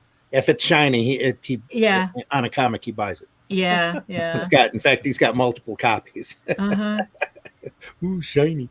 Huh. Anyway, yeah, and you know, JD's always welcome on the program whenever he can wake up and Wake up in the Wake morning. Yeah. welcome on now if he wants. We still have a few spaces open, so Okay. I should throw him a link just to see if he's Yeah. Is he a yeah, night owl? wanting to come on. Oh, very much so. Yeah. Yeah. Very much. He stays up until 5 a.m. He doesn't go to bed. Yeah, my wife is the same way. Yeah. I only stay up when I have crises. Like Right. Well. Well. Yeah. Uh-huh. Back in the day, I think we all do. Yeah. Yeah, back in the day in the 90s when I was doing 2 books a month and covers and cards, I used to work 16, 18 hours a day and be able to get up and keep going or do 24-hour stretches Yeah. to meet a deadline. But, Yeah. you know, I'm old now. So Yeah. it's like, okay, 9 o'clock, it's time to go to bed. Exactly. Right. That's my yeah. bedtime. Yeah. What do you mean like 9:30? Yeah. The great thing is now is that I am retired in the Muggle world. So I can do comics to my heart's content. Yeah. And make my own hours again, which I haven't been able to do for, I don't know, 15, 20 years. I used to work full time in comics, but, you know, things happened in the 2000s when everything imploded Mm-hmm. and had to go back. I worked for a printing company for about 20 years, but I'm retired now. So I'm able to devote all my time to comics again, and it's so nice. I'm loving it. So do you ever have that book or that project that creeps up in the back of your head where you kind of curse that editor for sending it to you and wanted it turned around as quickly as possible or overnight? Is there a book that comes to mind? No, actually, I mean, I was an incredible workhorse in the 90s, and every time I couldn't turn anything down. I don't know why, but I was like, sure. You know, I don't know if it was because it was this need to make everybody happy, or or if it was a fear that if I started turning stuff down, then the calls would stop. Why not both? Yeah, but I would, and in 12 years of working full time in comics, I never missed a deadline. So it became, you know, I became the go-to person for so much stuff. Not only my regular stuff, I worked on I worked on Impulse for 2.5 years, and several other series. But it was always like fill-ins. Here, you have time to catch up on this issue because the guy's on vacation or whatever. I took it all. And I was so filled with this zeal, you know, like, yeah, I'll do it all. And by the time that everything did implode, I was like, oh my God, I need a break. I was just so burnt out. But yeah, I don't think there was anything a time that I resented the phone call. I was always jazzed every time I got a phone call. You know? Cool. It's good. Good to know. I had that happen to me once. That's when we were working back at Central Park Media, back in the before times. Man, I remember Central Park Media. Yeah, exactly. And we were doing La Blue Girl for them. And our friend was penciling, and he decided for some reason that he was going to give me all of the pages to ink, about like 32 pages to ink, the weekend before it was completely due on that Monday. And I had to do everything I could to ink 32 pages in that weekend, in that Saturday and Sunday, and be able to deliver it first thing in the morning, 8 a.m. in the morning on Monday. God, you had a whole 2 days to do that? Yeah, he gave me a whole 2 days. How many of your friends did you call to do backgrounds for you? Wow. No, I did the whole thing myself. Really? I mean, this might give you a heart attack, but I inked it with Sharpies.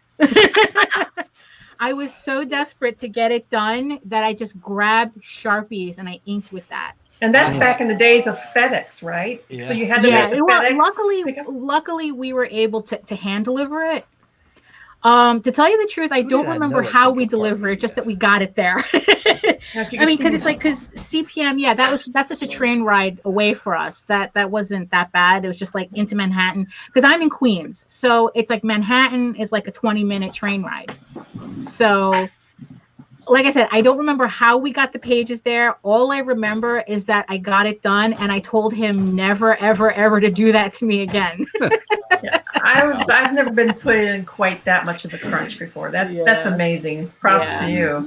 I have when I was in college, I had artist roommates, and even right after college, and I can't tell you the number of pages I can look at and go, ooh, hey, I inked that wall back there, because they would have similar situations like that, and they were like, man, I really need some help, and so we lose? Well, Daphne, we lost. Yeah. Oh, okay. Anyway, I was kind of telling her, but I guess I'm telling everybody. But yeah. She'll hear it anyway. They would. She just said whoops.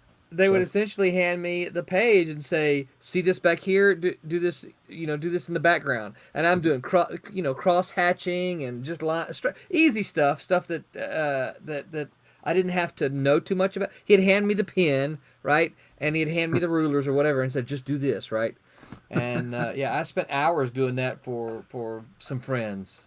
I actually did have 2 drawing boards in my studio, and my husband would fill in inks and rule the borders and stuff like that, and erase my pages. So he had a little drawing board in my studio that he would use my assistant, and he still is, and he's Roland's assistant. Yeah, he's oh my goodness, he's doing wonderful things. So yeah, it's good to have a little bit of a partner, but most of the hard stuff I did. I switched around, Daphne, so that you can be in the Paul Lynn square. Oh, okay. Right. There we go. Yeah, and half of the listeners just went, "Who?" Right. Yeah. Exactly. Yeah. That's how old we are. Look, we're old people here. That's just what happens. Well, there's still a game show network, I think, out there. Yeah. That's is it really? I don't know. I don't you'd have TV. be amazed how many of those old references those younger kids get. But back on jobs, I turned a job around in like 3 or 4 days one time when I got from a publisher to ink, and it was the worst penciling job I have ever seen in my life. Oh man, in my life. Oh my goodness. I actually inked Carmine Infantino, and let me tell you, that man never used a perspective in his life. He just eyeballed everything. And I got the issue, and I called John Nygaard, who used to ink him. I was in tears. I said, I can't fix all this. He goes, just don't even bother. Just ink what's there. He somehow he just eyeballs it. He never uses perspective, but it comes out looking fine. I don't know how he does it, but so I just inked it as it was. After you do about 10,000 pages. Yeah. You probably have that. Right. As opposed to like when I see like Arthur Adams post up a piece on Instagram, it has that grid on it, like those half-inch with the half-inch squares. I don't know how he does it. I don't know how. Everybody has their own method. Yeah. Mm-hmm. I saw some ROM Space Knight pencils that Steve Ditko had done, and it was all basic shapes. That's all it was. It's a 3-dimensional triangle on top of a cylinder, on top of a box, on top of a, and that was his pencils. So that was interesting to see, to say the least. Anyone else? The chat is open. Anybody have any questions? Feel free to chime in. We still have a few people listening to us, so that's good. And we have the radio out there. So welcome everybody out there in Indie Volt Radio Land. we just had a nasty pregnant pause. Anyway, Bueller? So what are Bueller. you working on, Bueller. Randy? I am working on a crowdfunding book, graphic novel that covers the history of the comics in the direct market. Wow. Wow. That's That, kind of cool. Well, Tell me doing more. doing this podcast is really one thing I've learned is that there's so much that folks don't know, and so much that I think folks need to know, especially about comics, the history of comics, the way things were back then, the way the artists were always looked at, the just the evolution of the art form, especially bringing in the direct market and working it all the way up through the crowdfunding boom that we see today. So are you going to start in the 70s then with the growth of the direct market? No, I am on page 33 and I just got to Marvel Comics #1. Oh, okay. So it Wow. starts out, my main character is a retailer who is very upset at the way things are now compared to the way things were then. And it's really from my perspective. Then I have another group of 5 other characters. I've got their character sheet sitting here taped to my tower. Another 5 characters who I'll represent different aspects of the market, and we go through and have a discussion. And then the retailer guy takes them back and starts telling them the history of comics. Oh, that's pretty And cool. then we're going to That build it sounds up. very cool. Build really it up to does. modern day. I haven't announced the project yet or anything because I don't Well, you want just to do did. anything till it's done. So, Because we then you'll talked about it. jinx it if you do We that. talked about it before, yeah. Yeah. But it's You know, it's funny because I kind of believe that we're in that sort of period of flux. You know, in the 70s, we saw the birth of the retail stores, and we went from newsstand to direct market. And then in late 80s, early 90s, the newsstand completely disappeared. You know, because when I first became an editor at Malibu, we did 2 different versions, right? We did the newsstand version and we did the direct market version. Yeah. Well, you know, that's no longer there at all. Well, and now I think, and then we went from a dozen distributors or more to 1 single distributor in the middle 90s. I think we got up to 16 at one point. Yeah. Well, and then everything just funneled right down to yeah. dime. Yeah. I mean, I remember about a dozen of them. And Well, I live here in Madison where Capital City Distribution was located. And I knew the owners, and I would go over there to the warehouse all the time. Always my favorite. They were great people. Yeah. I don't think you were that far from Friendly Frank's either when that was out. Yeah. I think Frank's was over there in the Midwest. So now I think in that area. we're in a middle in kind of in the middle of another change. Yeah. You know, where you know DC has just left a diamond, and who knows what's going to happen. And we also have these Kickstarters going on where you know you and I can go direct to consumer, or we could go to retailers. I try to get retailers involved in Kickstarters, but they seem to be resistant. I don't know why. Yeah. But yeah, I think we're in the middle of another kind of industry-wide change, historical change. I just don't know what it's going to be on the other side. Well, it's one of the fun things that I discovered when researching this is that everything's a gigantic chain. It's a big link. And the next link is based upon the previous links kind of getting closed off and folks figuring out a way to get around it. But the art form always seems to evolve and survive and move forward. So, Yep. So, Randy, what do you see in this shift that's happening? What do you foresee? Can you what's put in on the your book? little oracle hat? It's in the book. It's in the book. We have JD What about the Calderon joining us. JD, hello. Hello, good morning, everybody. Good morning. Good morning. somehow. JD does the Good morning, Oswald JD. Chronicles. Yeah. I'm gonna spare you my face and just leave you the good-looking guy. Oh, okay. Well, you know, if we have to go there, then we'll have to bring in the other person being patient in the green room right now, and that would be Andrew Peapoy. Oh, hi, Andrew. Andrew, how are you? Hey, what's going on? Oh, we have a bingo. We do. Everybody has a little card with an O and a little card with an X. No, I've known Andrew for 30 years. Yeah. There we something go. like that, yeah. This is Andrew's first time on the Indie Volt channel, and I had to have him on to talk about his Kickstarter.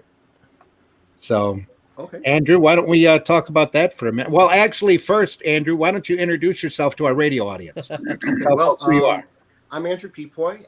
As Barb just pointed out, I've been in the business for about 30 years, and worked on all sorts of comics. Probably best known for 18 years on The Simpsons and about 10 years on Fables over at DC. Long runs on Sonic the Hedgehog for about 15 years. So Scooby-Doo, X-Men, Iron Man, you name it, I probably worked on it at some point or another.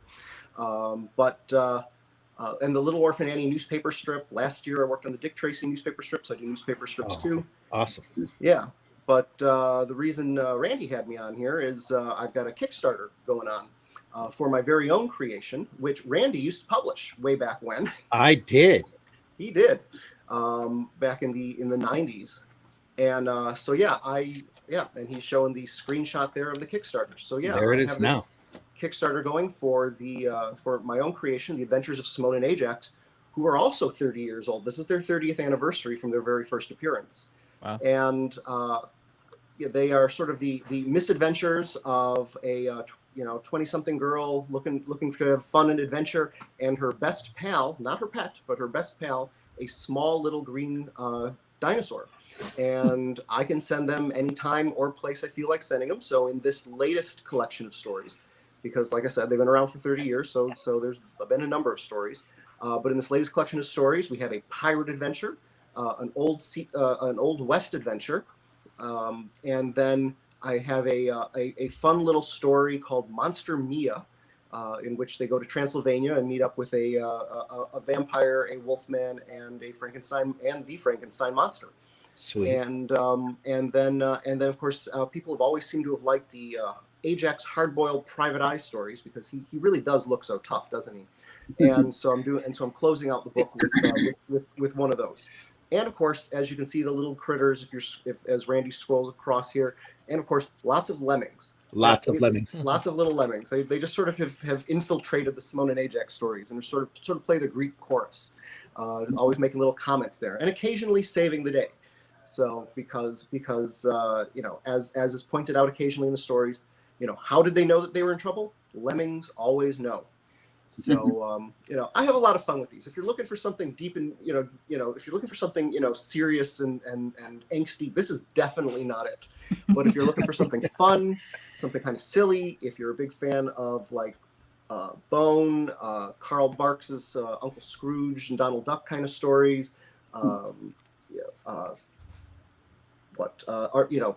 anything kind of like that. One of my favorite quotes I've ever gotten on this is, the look of an Archie comic, but the sensibilities of a Marx Brothers movie. Excellent.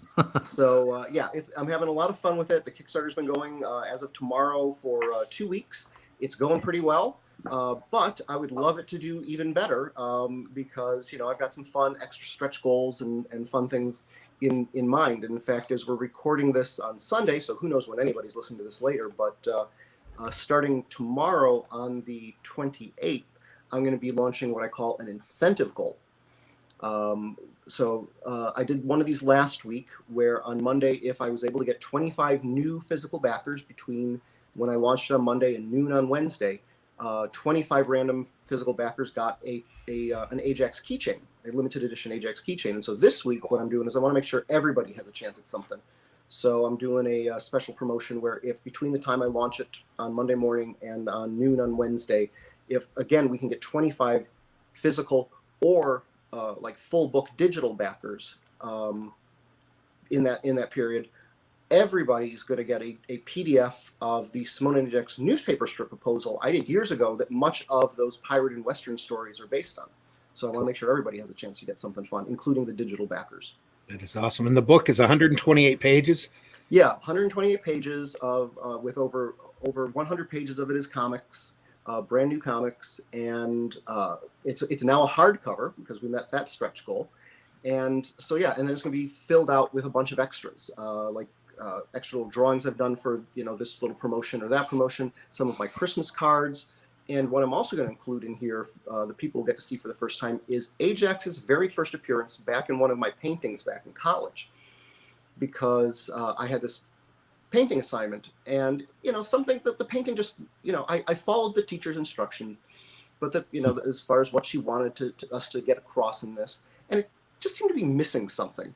So off in the corner where he really didn't belong, I painted this tiny little green dinosaur, and that just made, and for me at least, that just made the painting. And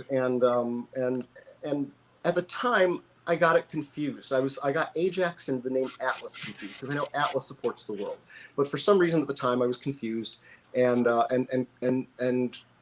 it was Ajax. And so since he supported that painting, I called it Ajax Triumphant.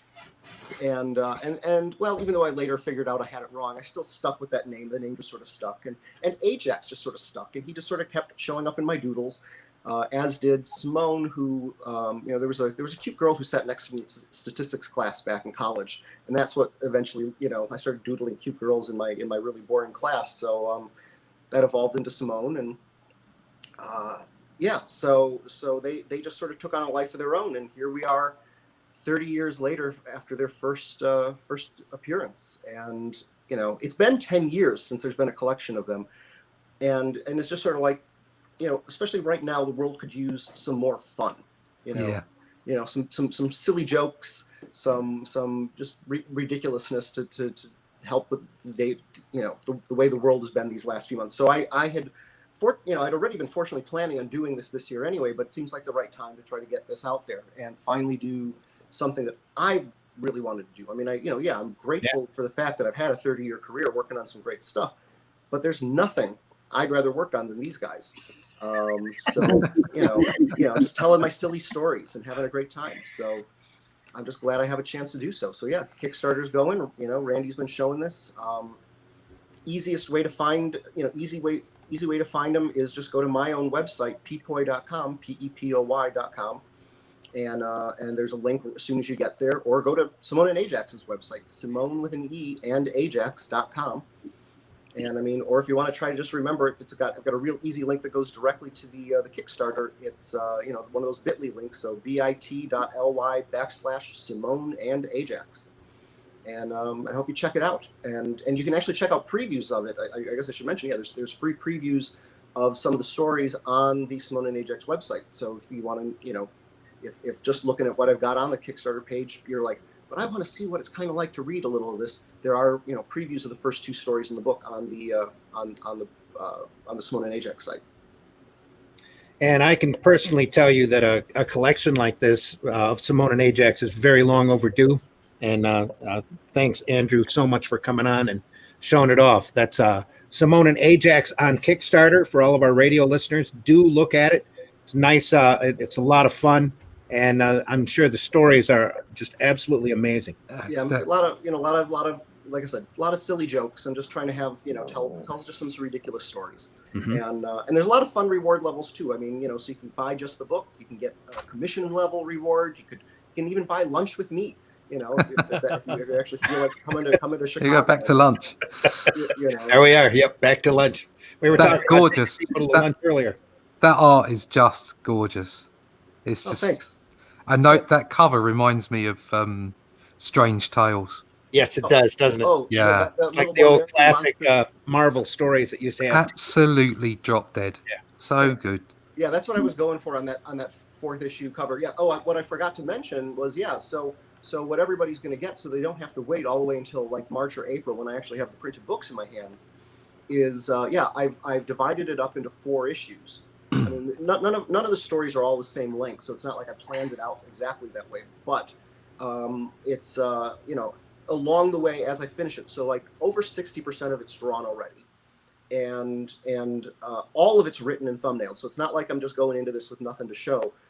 There's a lot of it ready. So within about a month of everybody, once I get all the backer surveys in, everybody's going to start getting a digital issue, hopefully about once a month. 4 digital issues to keep them going along the way, so they're not having to wait to get their book all the way in the spring. So they get their, 4 digital issues to have some fun, along the way. So I did those covers, and you pointed out that split cover.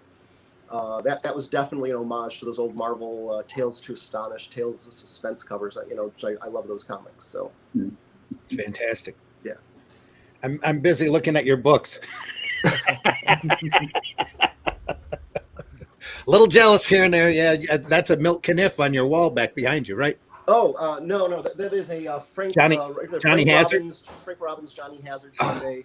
Over beautiful. there, that's a Russell Keaton Flying Jenny Sunday. Hang on, I gotta enlarge that up now. So yeah, that's amazing, fantastic. Yeah, and yeah, but no, yeah, those are definitely Milton Caniff books behind me. Oh yeah. So, yeah, no, because I love the strips. That's another huge influence on Simone and Ajax. It's like this is the Roy Crane Wash Tubs of Captain Easy collection.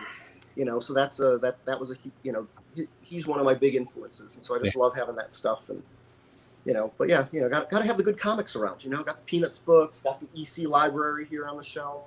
I hear you. Shazam 40s to the 70s and Superman, that fun stuff. I like fun comics. Totally understandable. And your editions of the 30s to the 70s are much nicer condition than mine.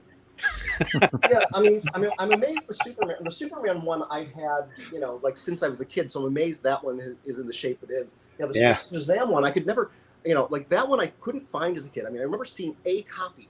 Same here. When I was a kid, I saw a copy in the mall in Grand Rapids, and by the time I could go find my mom and say, "Mom, this is what I really want for Christmas," we went back, and somebody had bought it. And I was just crushed. It was a little 10-year-old me, just crushed there. But yeah, back in the '90s, again, I mentioned to Alex Ross one time that I was looking for that book, and he's like, "Oh yeah, I'll if I ever see a copy, I'll let you know." And sure enough, 2 weeks later, he stumbled across an extra copy and was like, "Here, have a copy." And fortunately, I was also at the same time found a book he'd been looking for. So cool. We were able to swap books. So that's why mine's probably in still decent shape, because I've only had it since the '90s. I do that with the Jules Pfeiffer Great Comic Book Heroes book. Whenever I find it at a show, I buy it and then pass it off as either a Christmas gift or a gift to somebody that I think could use it. So. Oh yeah, I love that book. That and the Les Daniels. I've had since I was 10, sitting on the shelf downstairs. Yeah. Oh yeah, cool, sweet. Back to the chat. Ralph Griffith asked, "Do most of the Fund Me types all have a PDF format that they include or provide on the cheap?" Well, mine does. Mine does. Yeah, Mine does. Mine does as well. Yeah. Almost all of them, Ralph. Yep. Yeah. Sorry. Also, PDF is All right, Russ. I You Indiegogo guys. I'm just trying to keep it pure. Do you know? I just I maybe as I move forward and I can produce more content, then maybe I can deliver the older content digitally. So, for instance, the dream is that I'd like to get the 4-book arc done and then bring out a black and white version. So if I bought out the black and white compendium, I could then hand out the digital content in color at that moment. So it's a long-term plan. JD, did you want to pull up your campaign real quick? Yeah, but I got some books for Daphne to show real quick. Oh yeah, I'm gonna be his Vanna White right now. Hold on. Yeah, this is why I was up late last night. I was getting an education. Always good to get an education. This is true. Oh yeah, you don't have to show those. Those are great books, man. Those are fantastic. Thank you very much. You're making my face red, so I'm gonna take you off of that screen there. That's funny. Thank you. Oh, but wait a second. There was another one she should have had up there. Oh yeah, it's a yellow cover one with a bunch of questions on it. And yeah. No. There was one. There was another book, Daphne. I handed you a hardcover. Oh, the Shoujo Jack Kirby. Oh yeah, that's an awesome. That's a great book. Yeah, fantastic by Tom Scioli. Yes. Yeah. So So I was getting an education. That's why I was up late. There you go. Ralph Griffith again asks, "What or will that be the new cheap format for the new kids to go to find some fun, cool entertainment?" I'm sure. I keep hoping somebody will do an inexpensive format that'll be easily accessible that maybe the moms can grab for the kids at the grocery store or wherever. Like we said before, Archie was playing around with Marvel Digest there for a short period of time. I was very sorry to see them stop doing that. Ralph says hardcore fans will still want the hard copies, but this next generation seems just to keep or just to want cheap, entertaining fun. I think everybody wants cheap, entertaining fun, though. Yep. Not just the kids. Part of the fun of doing the free newspaper that I did around here was that we figured out very quickly that everybody was reading it. Absolutely everybody. We were moving. Yeah, that newspaper was great. Thank you. Joe says yes. It's to play Comics Creator Square. Yeah. Yep. We'll get there one of these days. Like I said, Ralph says Andrew always loved me some old Arrow contributors. Well, yeah, you used to publish Simone and Ajax back. He's talking about the company being old, not you. Well, I mean, I must be getting somewhere close to old because I mean, like I've been doing this. Like I said, I've been doing this 30. Like this is 31 years now, so this is kind of crazy. We stopped keeping track a long time ago, right, Roland? You're still younger than me, Andy. That's right. Long time ago. But yeah, no, I'm gonna planning on reprinting the stuff you guys did in the Arrow anthology, and I'm hoping next year I'll do another Kickstarter to collect all the old black and white stuff that's never been collected. Plus, we printed a 3-part story of Simone and Ajax where they first got together. That was right. The origin story, you might say. The origin story, yeah. Yeah. Andrew, has anybody ever approached you about doing it as a cartoon? I mean, animated? No. I mean, there was back in the 90s. Sean McLaughlin wrote a screen. Who was one of the producers on the Batman Adventures show, wrote a screen treatment for it, and did have a couple meetings about it. But that's about all that's ever happened as far as because it would translate excellently into animation, I think. Yes, it would. I'd love to see it happen, but yeah, I mean, just hasn't happened yet. I mean, hopefully, that's why I'm trying to get him back out there. I really, it's like I've been doing, like I said, I've been doing this a long time, and yeah, it's been nice to be doing all these other jobs and have made a living all these years. But I at this point, in my life, I really want to start getting my own stuff out there as well. So I'm hoping. Yeah, and what kid doesn't want a pet dinosaur? Yeah, that was like I got a quote from Patrick McDonald from Mutts for this, and that was pretty much his quote. For that, it was like, who wouldn't want their own dinosaur? Awesome. Just a great looking product. John Celestri is in the house. Says, Barbara, you are not the oldest here. You might be surprised. John the Animator has John the Animator comics that are also available on Kickstarter and Indiegogo right now, and they are great books for all ages. Mega Moose and I'm terrible on names. I'm sorry, John. I know I've bought into that campaign. It's very Snuffy and Joey. Thank you, Snuffy and Joey, and they're just great books. So always fun to have John on. John is a longtime animator. In fact, he pointed out if you've ever played Dragon's Lair and died, he probably animated that death. Nice. John, always good to hear from you. Okay, we are gonna have to think about leaving, so we need to seal this up. JD, do you have your campaign that you can share real quick and talk about it on our way out the door? I think you just got to put it up. I shared it out with you. Oh, you shared it to me? Oh, well, you would expect me to be on the ball. I am not seeing it. Not really. That's weird. All right. Well, it's okay. I'm the late guy to the party. It's on Indiegogo. The Oswald Chronicles. There you go. The Oswald Chronicles. Oswald Chronicles on Indiegogo. Tell our radio audience who you are, what you have, and how to get a hold of it. All right. Well, my name is JD Calderon, and I'm the writer and creator of the Oswald Chronicles, and currently available on Indiegogo. And I also have a YouTube channel under JD Calderon where I interview all kinds of independent creators. Recently, Roland Mann, at one time Randy Zimmerman, and at one time Mr. Sam Vera himself. And hopefully one day I'll have all the rest of you guys. That'd be awesome. Cool. Andrew, once again, tell folks about the crowdfunding and how to get a hold of you. Okay, well, it's The Adventures of Simone and Ajax. The fun tales of a girl and her pal, a little small green dinosaur, and it is on Kickstarter right now. The direct link for that would be bit.ly/Simone and Ajax, and if I said that before you could write it down, just try to remember my last name, Pepoy, P-E-P-O-Y, and go to pepoy.com. And the first thing you'll see when you hit the brand new website, because I just relaunched both my websites too, is the link for Simone and Ajax. And Fantastic. there's a link to their own website on there too. So it's running until October noon on October 14th. So I hope you check it out. And do look at that campaign. It's an amazing product, and it's a lot of fun, well worth your time. Russ Leach, Yes. how can they find you and push your campaign one more time? Yeah, you can find me on YouTube as Comic Book Black Belt.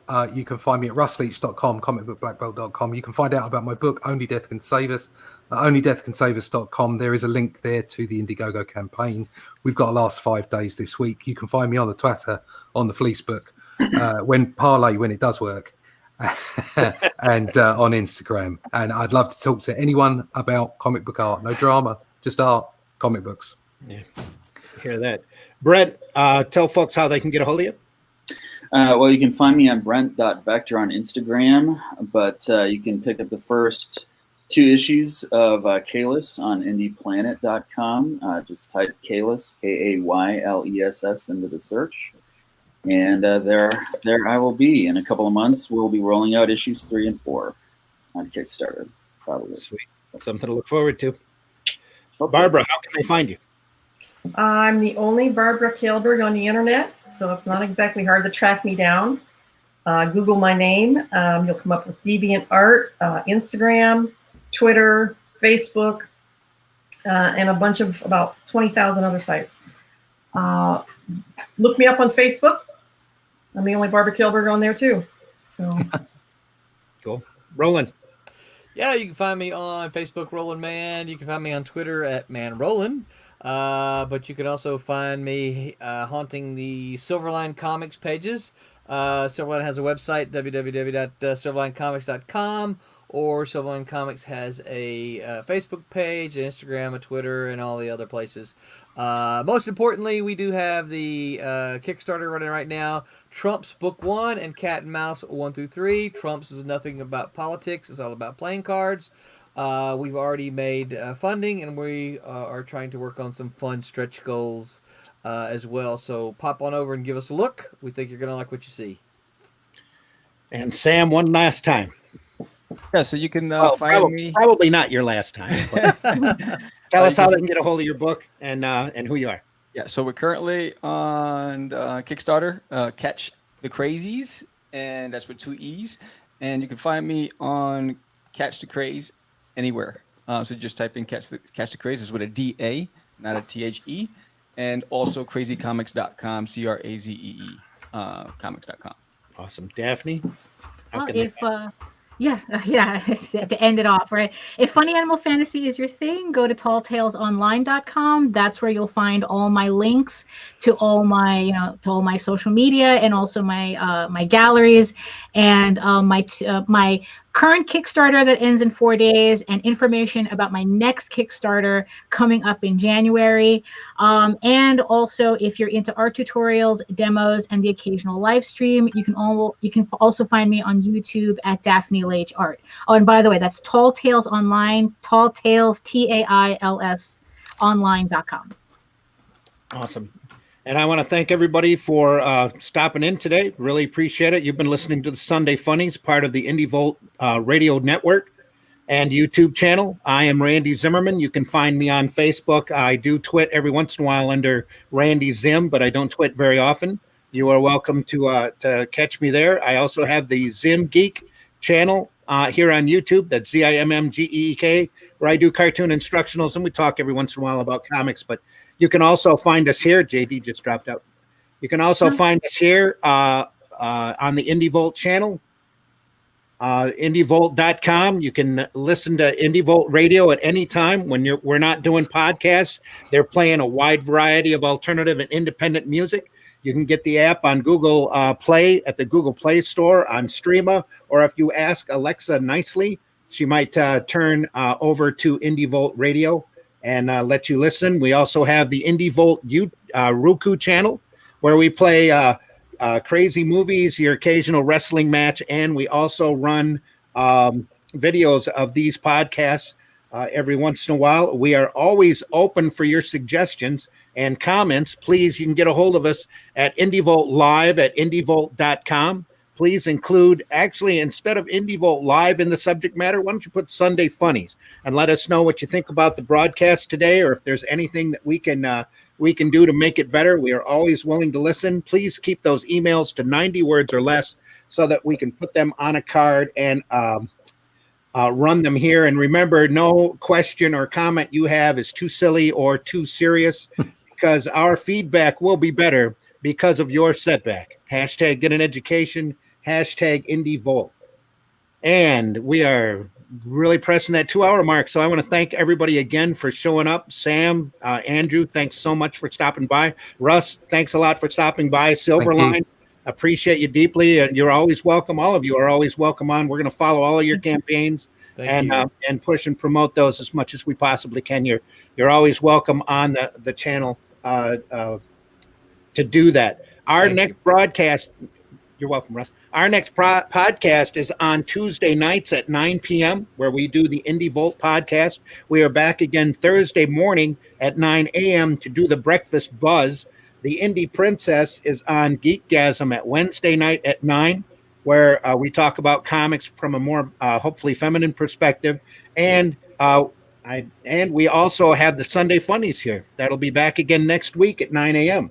So until next time, folks, we are going to scoot out the door, and we thank you very much for listening.